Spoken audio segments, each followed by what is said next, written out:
All right, let's get real for a second. You ever been so broke that you look at your bills and just start laughing? Like, you don't even know why you opened up the envelope. You weren't gonna pay it. You just wanted to see what you would have paid if your broke ass had some money. And everybody sees you do it too. So you gotta say something cool to get out the room. I don't know why they keep messing with me. I just gave them money last month.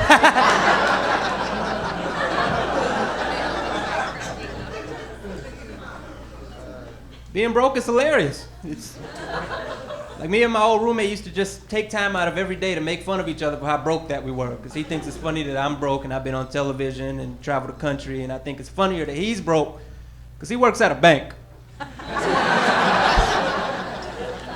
Just imagine every single day you go to work with no money and people are handing you thousands upon thousands of dollars.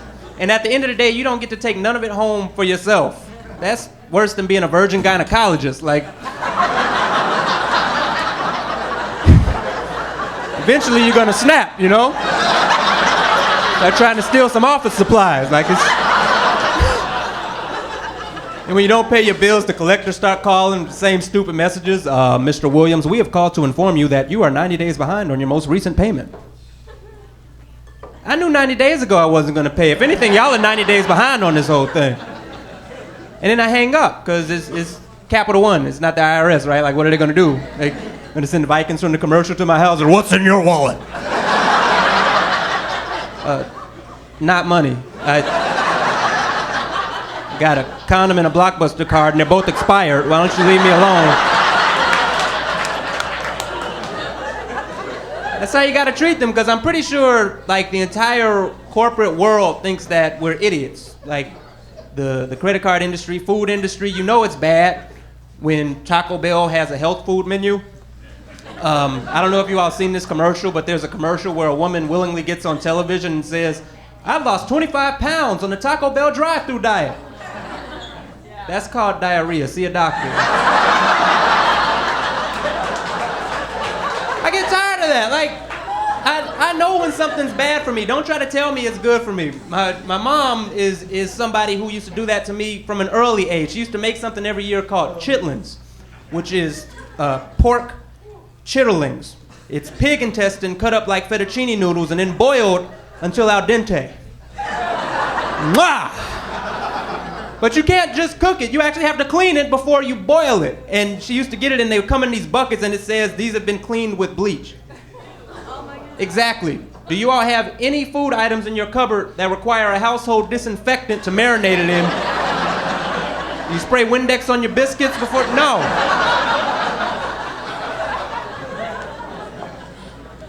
It's soul food is what they call it. It's slave food repackaged is what it is. It is. It is. It's stereotypical food for black people, like what they think that we think is delicious, and that's not fair. And that's why I bring attention to it, because I hate stereotypes with a passion. The problem is I love fried chicken with that same passion. Like, it's hard for me to... Y'all ever had something called the double down chicken sandwich? It's 2 pieces of fried... It will change your life. It's 2 pieces of fried chicken with 2 pieces of bacon in the middle. You can't tell me a brother wasn't in research and development when that sandwich came up. Like, I'm all out of ideas. Anybody else? Leroy? I came across a little something. How about we take a piece of... No, 2 pieces of chicken, right? And then put pork in the middle.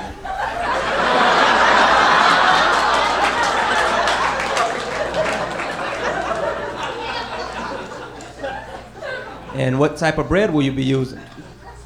Fool, ain't nobody say nothing about no bread.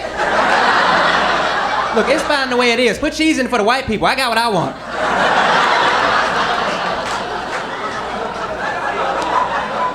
If you haven't had this sandwich, you have to try it, because it's only out for a limited time. The government has already gotten involved.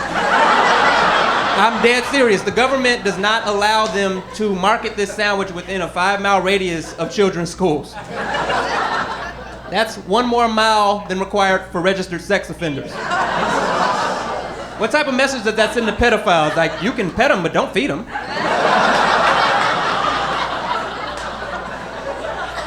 Stereotypes can be dangerous. That's how they did Tiger. Like, when the whole Tiger thing happened, they're like, oh, okay. You mean to tell me a black athlete cheated on his wife? He's half black. Okay?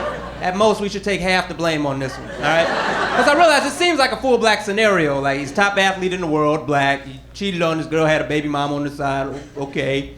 But coming out of your house and hitting a tree and a fire hydrant before you hit the street, that's Asian. That's totally different. Okay? Like, that's real talk. Like, but anyway, back to the double down sandwich. They canceled it because they thought that it was going to be detrimental to their audience because they felt like it was offensive. Okay, they said they've gone too far. I don't think that they've gone far enough because I'm not offended yet.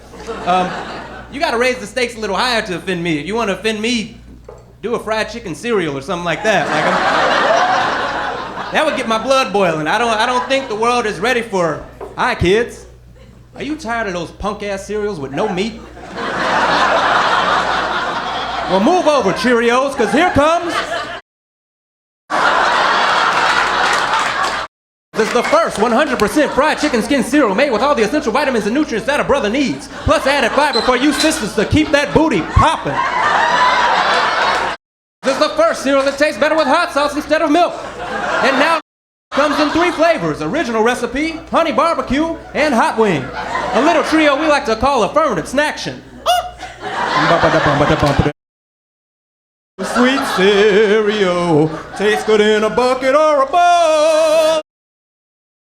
Sweet cereal, get your mother cluck and eat all. Hey, thank you for your time. I'm Alvin Williams.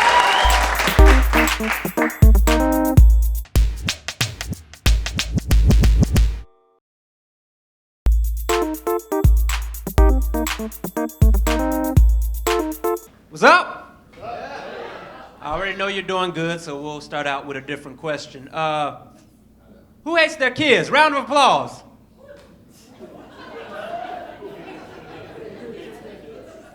This is why I'm here. Listen, all of you all hate your kids, but you're just scared to admit it. So let me ask you this. When was the last time you were at a movie theater or an airplane or a church, looked around the room and said, oh, sweet, there are kids here?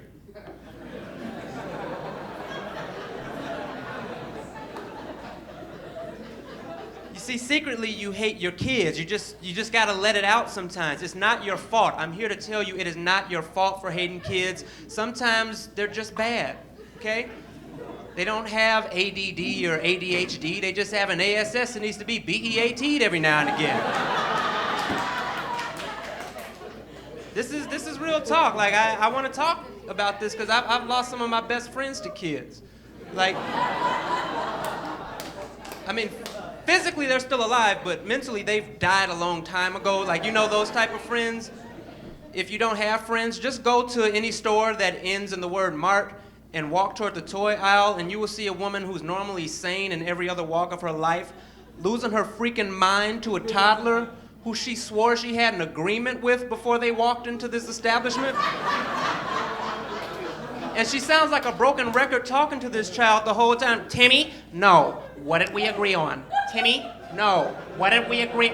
Timmy, no. What did we? Error, Timmy, error, no. Error, what? Error, Timmy, error, no. See, there's your first mistake right there. Oh, now you're clapping. You kind of hate your kid. Do you see it now? This is why I can't date women with kids unless it's under a certain rule that I have, and this keeps me sane, because, you know, after kids get a certain age, they start getting mouthy and stuff, and I can't deal with that as a young man. So I have one rule, and that rule is this: the combined age of your children, doesn't matter how many, the combined age of your children cannot be older than me. Now, I'm 26 years old. So, for example, that means I can't date a woman who has 3 9-year-olds who are eating all the damn ice cream. Or one 27-year-old drinking all the damn beer. It's not gonna work out between the two. Yes, I said 27-year-old child. Is there a problem? I like older women. Forgive me for having taste. Older women, it's the maturity factor. Ladies, y'all understand? Older women, they just get things that young women don't quite get yet. Like their tubes tied. And I think that is so important to a relation. It's not that I don't like young women. I do like young women, but the defense is too good. You all are just too hard to penetrate. I have tried. Anytime that you go out to a club, it's different than it used to be. You can't just talk to women one-on-one. Like women now, they travel in packs. For those of y'all who don't know what a pack is, that's any group of women that is more than 2, and one of the women is a straight-up hater. Like, that's her job. She's the designated hater for the night.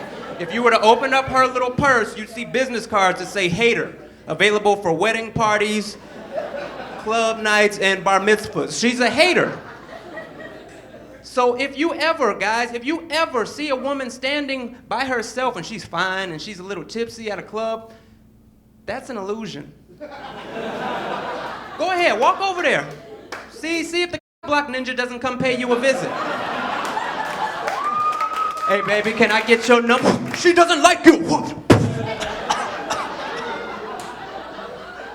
The drink that was in your hand is gone and there's a lotion bottle in its place. See, like it or not, fellas, that woman is just trying to be a good friend because she understands that her friends are very important and she doesn't want one of her girlfriends to go out and do something in one night that she will regret the rest of her life, okay? As guys, we don't understand that because for guys going out in a group, that's the goal. We want one of our guy friends, we are hoping to God that he will do something tonight that he will regret the rest of his life. And we as men will egg this entire situation on the whole night. We will find the most busted chick in the room, give you some drinks, and lead you to her. Like, hey, I'm gonna talk to her myself, dog. Are you sure you not? I'm gonna go to her you sure, dog? Hey, all right, go on, dog. I see, hey, where you going, man? You need some drinks, dog. Can't be going empty-handed. Hey, who's your boy? Do you see how cruel that we are to each other? This is real talk. Now he comes over to you drunk with a sea lion under his arm.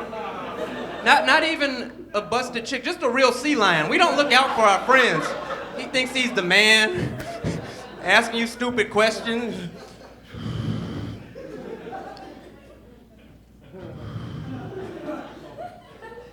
What's your name, baby? Susie? All right, hey.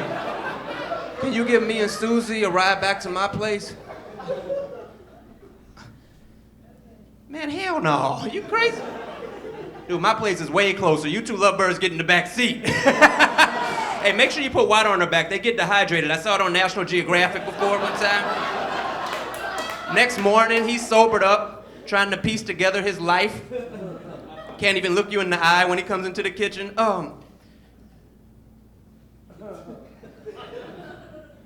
Say, dog, did I drink more than usual last night? You're sitting there cooking eggs, acting like you had no idea what happened. A little more than usual. Why? What's up, dog?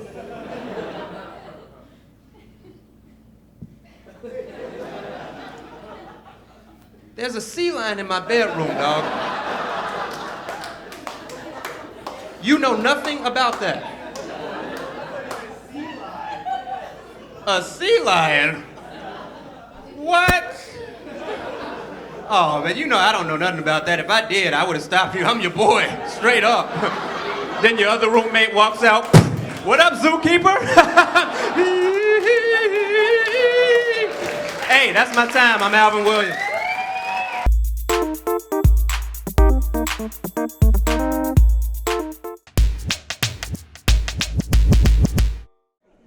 Good to be back in California. I love performing in California. It's so different from around the country. You all are so progressive. I love progressive people. Like if there was a female president, I feel like you all would welcome it no matter what. And I love that because I grew up in a household where my mom told me, baby, if there was a female president, there'd be no wars. Ooh, hallelujah.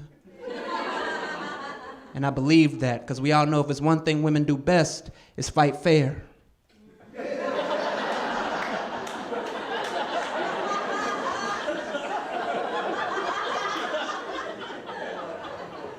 Don't act like you don't know what I'm talking about. Don't do that. It's not my fault. If you're scared, you're scared. But listen, you have to know you don't fight fair. I don't have to know you, and I know that you don't fight fair. All I have to do is listen to you talk to another one of your female friends about a fight you had with your man. That's all I have to do. When a woman talks about her man to another woman, pay attention to the story. When she tells the story, she gives her man this dumb guy voice. You all know the voice, and that's when I told him he needed to grow up, and he was like, oh, well, why do I have to grow up? Really? Is that what he did? He stumped his, oh, well, LeBron James and beer, oh. That's not fair. You don't fight fair. My last girlfriend got in a fight with me for being lactose intolerant. I had to say sorry.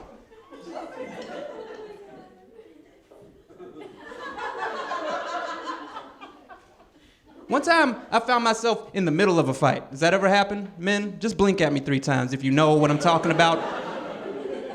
Like 1 minute everything's cool, next minute you're in the middle of the fight because you never saw the fight start, because you never said anything. You never said anything.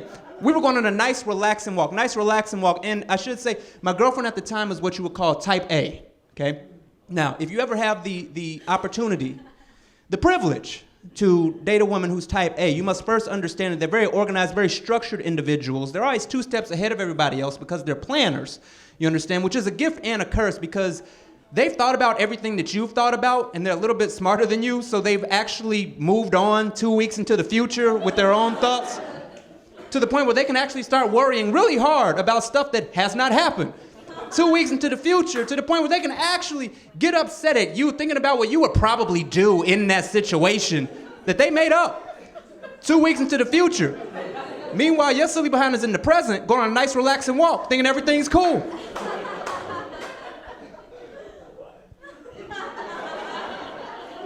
So that's backstory, right? So she was applying for this job at University of Denver. It was a financial analyst position. She had every right to be stressed out about the interview, but the interview wasn't until 2 weeks from when we were walking, right? So she says, could I run some questions by you that might come up on the interview just so I can get my thoughts together?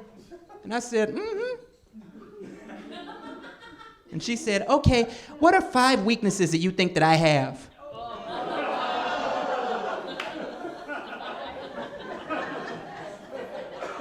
I'm in the middle of a fight. Did you all see when it started? I didn't. There was no bell. There was no voiceover. We now bring you to your regularly scheduled public argument already in progress. Nothing. I was just there on an island. I said, baby, 5? You think I would sit here and nitpick you 5 times? I'm not that type of person. You know that. And more importantly, any weaknesses you think you have.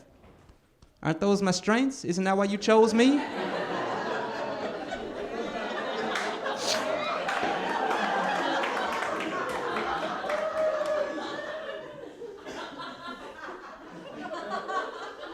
Come on, baby. Like, you know there's no right answer, right? Like, okay, I don't know. All right. One of your weaknesses, sometimes you put me in unwinnable situations. Like right now, because we're just walking. Can't you just chill? You ever do that, guys? That you say something real stupid to your woman, you protect your chest and take a step back? Like, you're not scared as much as you're just kind of in awe of your own work. You're like, wow, that did not have to happen. Would you look at that? No, that's crazy. She was mad at other stuff. Now it's just me. That's great. No, I didn't have help. Wow.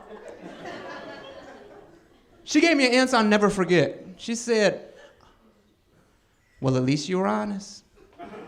And then she kissed me, and we kept walking. That messed me up for 2.5 weeks. I didn't know. I'm like, is it over? Who won? What was the point? Excuse me? Who won? Nobody. There was no answer. We didn't talk about this for 2.5 weeks. She actually got the job. I should have been cool, but I needed closure. I was like, baby, congratulations, you did it. You.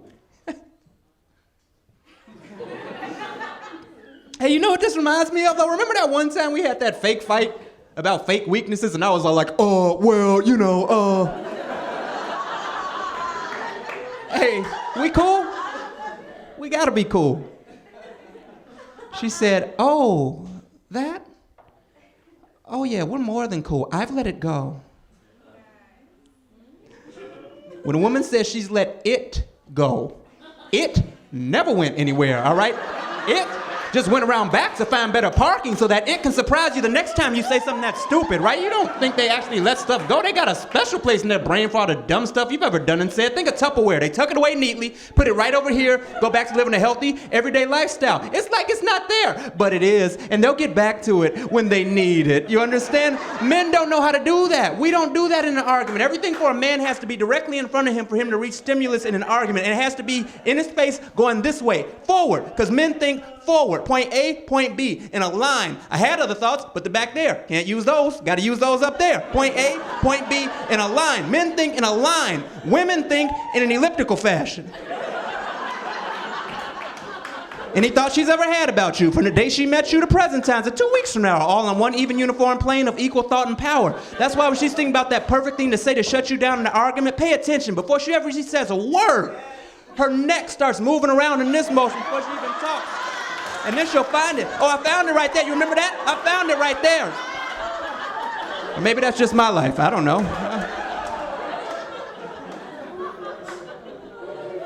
So now that I got your attention, Rachel Dolezal, are we pretending like that never happened? Is that just over? We just kind of swept that under the rug. See how quiet it got? And yeah, that's over. Is it though? A white woman pretended to be black for 8 years and got a job at the NAACP, and nobody knows where she is right now. That doesn't bother anybody? Like, shouldn't we have tracked her or something? Like, when I first heard that, I had the same reaction that I had when I found out that In-N-Out Burger had a secret menu.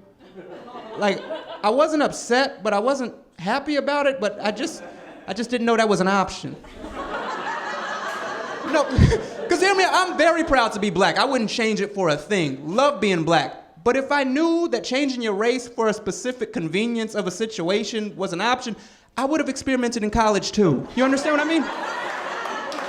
Just a little bit. I mean, not like being white at traffic stops. Everybody expects that. I'd go deeper. You understand? I've always wanted to be Japanese. No, just to try it.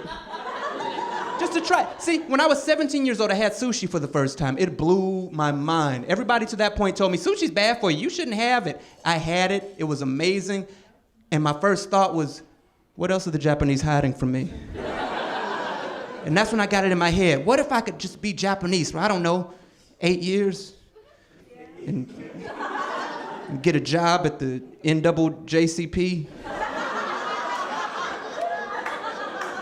And then just vanish, right? Out of nowhere. And then all of a sudden, the first all-black sushi chef restaurant pops up. And it'll be called Nigiri Please. Do you see the skill that is involved? I said nothing wrong. Do you see the skill? Hey, I gotta go. That's my time. I'm Alvin Williams. Thank you.